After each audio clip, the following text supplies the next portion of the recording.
Listen, can you hear it above the gale?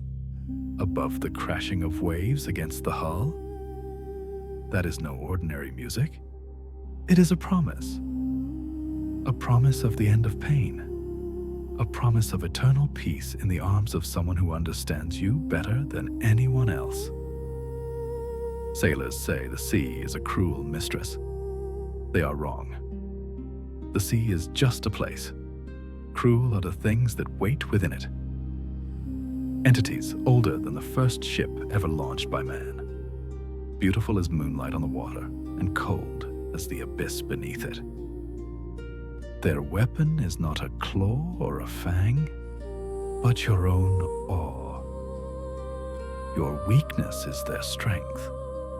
Your desire, their sustenance. When you hear their song, it is already too late for prayer.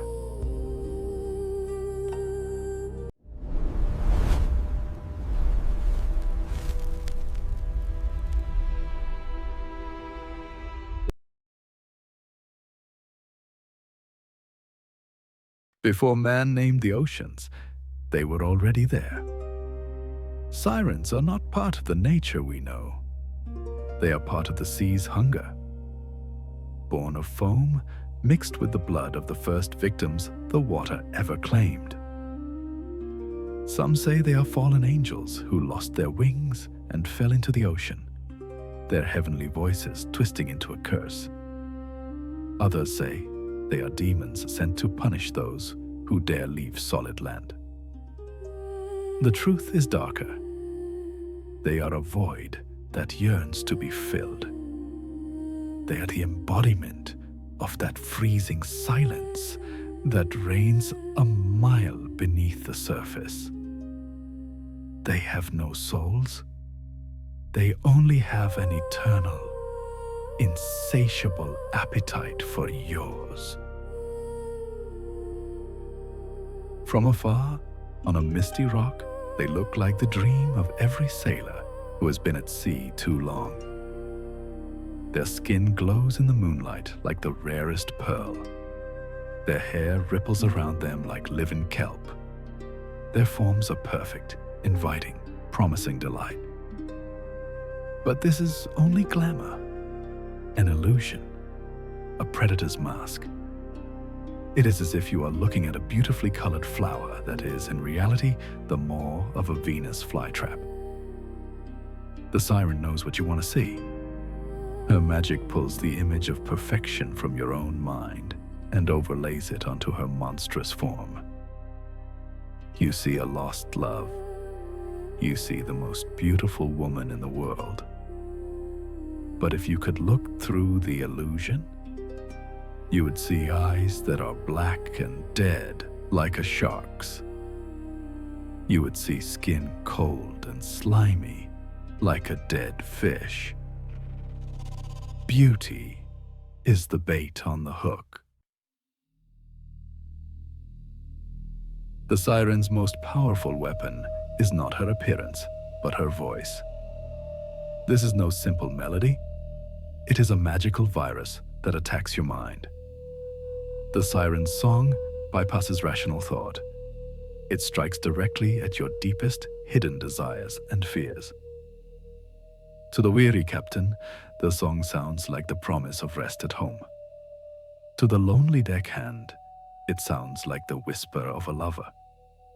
To the man consumed by grief, it sounds like the voice of the one he lost.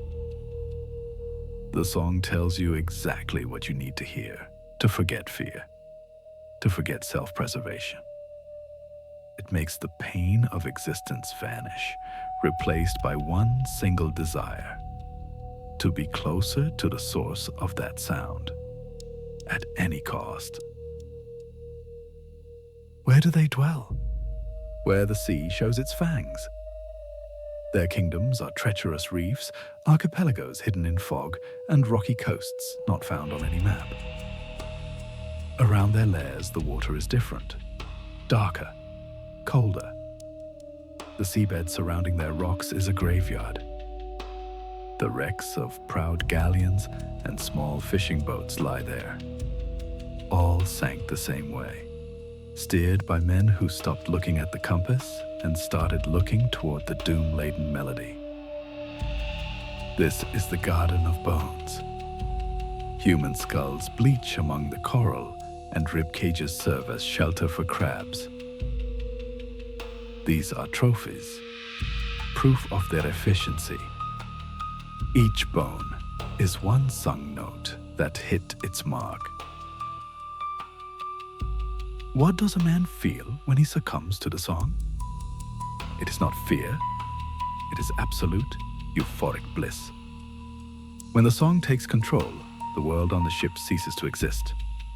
There is no captain, no orders, no storm. There is only her, there in the water. The sailor in a trance does not see the cold, foaming waves. He sees the path to paradise. With a smile on his lips, eyes staring into the void, he climbs the rail. He feels no fear of heights. He does not think about the fact that he cannot swim. In his mind, the leap into the freezing water is like stepping into a warm embrace. This is the moment of the Siren's ultimate victory. The moment your own will becomes the tool of your destruction. You jump because you want to jump. Thermal shock. The icy water hits your lungs. The moment your body submerges beneath the surface, the illusion shatters.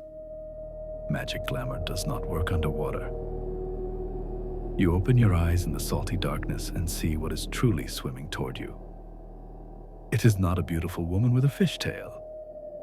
It is a monster. Her face is a mask of hunger. Where there should be lips for kissing, there are rows of needle-like teeth, perfect for tearing flesh. Fingers end in talons. Eyes glow with their own, ghastly light in the gloom of the deep. She swims with unnatural speed, like a predatory barracuda. In that second, you understand your mistake. Euphoria turns into primal terror. But in the water, no one can hear you scream. Children's tales say sirens drown sailors. That would be too merciful. They don't want your death. They want your life. When they catch you, you are no longer a beloved. You are meat. They drag you deeper, down where the pressure crushes lungs. Their kiss is the moment teeth clamp onto a throat. The feast is brutal and fast. The water around the rocks turns red, attracting other predators from the depths. Only bones remain, falling to the bottom to join the collection in the garden. And on the surface, the ship drifts on, empty, carrying only the silence left by the interrupted song.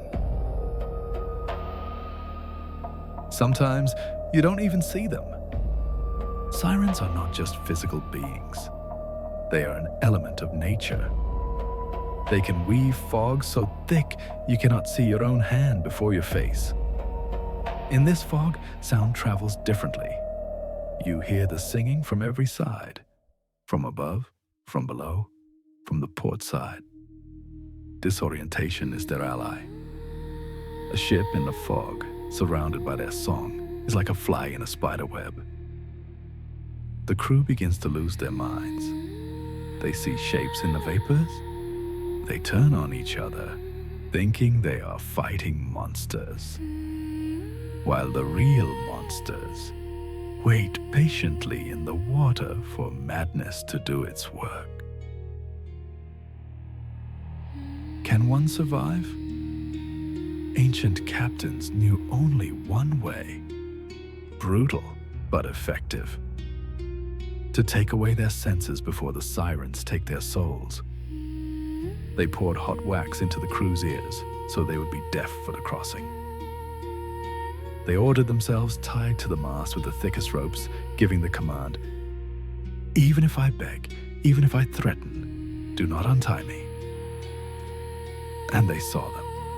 They heard the song. They thrashed in their bonds, screamed, cursed their men, begging for release, ready to kill anyone standing between them and their loves in the water. Only the pain of ropes cutting into skin and the deafness of the crew could save them. It is not a fight.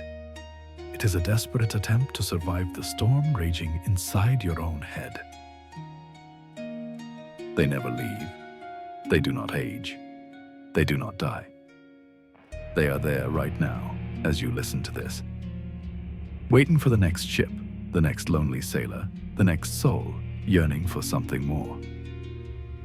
Their song never falls silent. It is carried by ocean currents for thousands of years. For them, time does not exist. Only hunger exists. And as long as there are men at sea, as long as there is sorrow and desire in human hearts, the Sirens will have something to eat. The ocean is vast, and they are patient. Do you think you are safe because you stand on solid ground? That these are just old legends for people of the sea? Think again. What is the thing you desire so much that you would risk everything for it? What is your personal song for which you would walk into fire or water? The Sirens know. And perhaps one day, when you're standing on the shore, staring at the horizon, you will hear a quiet melody in the crashing waves. A melody that sounds exactly like your greatest dream. Then you will ask yourself, do you have enough strength to turn away and leave? Or will you take that one step too far?